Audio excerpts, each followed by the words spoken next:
for some people who are working class, who are struggling with the economy right now, who are just struggling with other things like illegal immigration in the state, they are hearing this message from Moreno and thinking he is one of us. He's recognizing, he's calling out people from D.C., and he's ready to go there and fight for us. Welcome to Reporter's Notebook, where we talk to the Washington Examiner's top journalists about the stories breaking on their beats.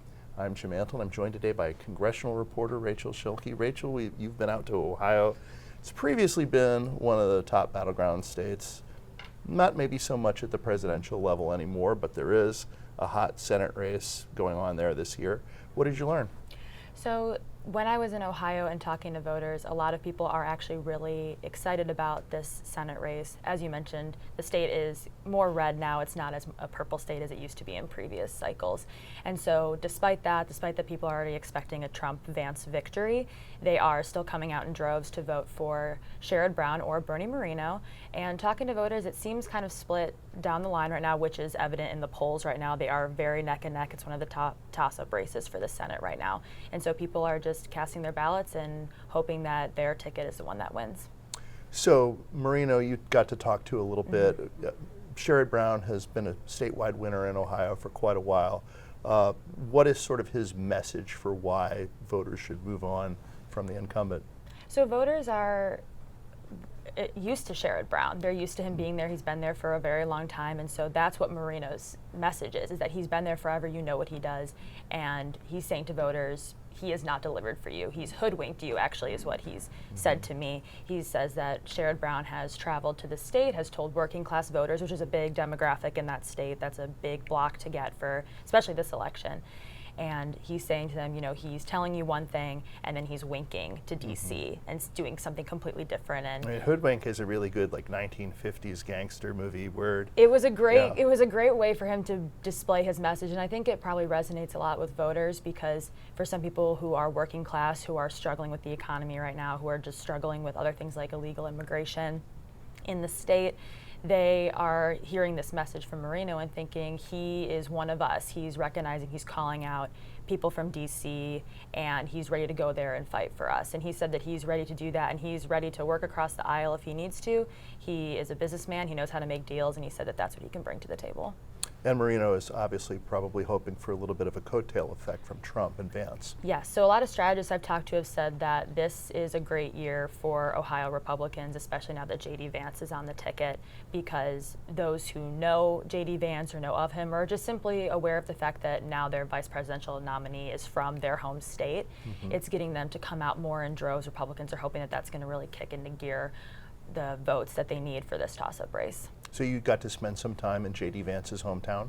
Yes, I did. I got to go into the town. I went into their little downtown area. I went kind of all over the place, and I spoke to some Butler County GOP supporters and volunteers, and they were just very excited to be there for Vance and for Trump.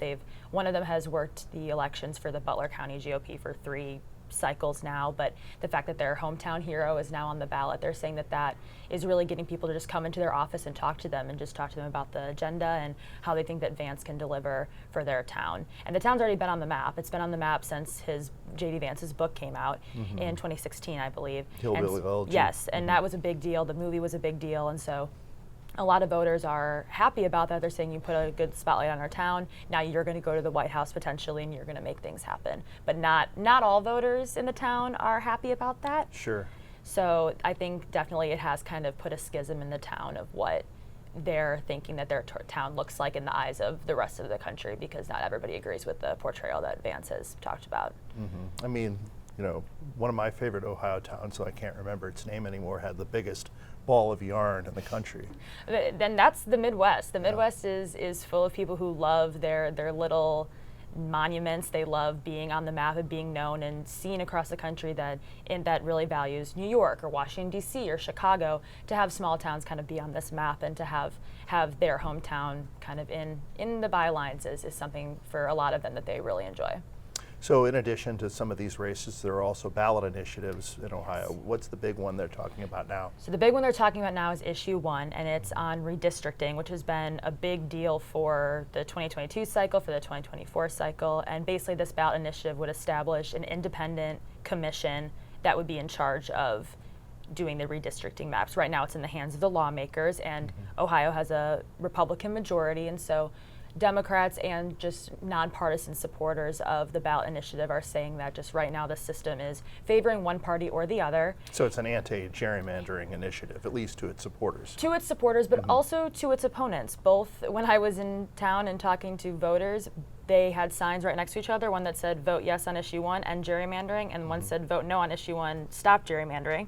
Right. So right now I think it's kind of the way that they're portraying issue 1 to the voters is that if you vote yes on this is from the GOP opposition standpoint, if you vote yes on this, you're taking your right away to help choose redistricting, where you will not have a voice if this independent commission is, because the independent commission is not appointed by voters. You can't be removed by voters. It's supposed to be balanced. It's supposed to be half Democrats, half Republicans, independents, some community members, which is how the pro issue 1 people are pitching it, that it's going to be for you, for the community, but GOP opposition is saying that, well, you can't elect them, so as voters you're going to lose your voice. Everybody wants to have a voice ahead of the election. Absolutely, and they're going out and they're casting them. I talked to a lot of voters, and they talked about just how excited they were to be there. So definitely Trump and Kamala Harris have really brought the voters out. So it's really going to be a toss-up race for Ohio contests, even though maybe it's not as purple as it used to be. Thank you, Rachel. Absolutely. You can read Rachel and the rest of our politics team's coverage at washingtonexaminer.com.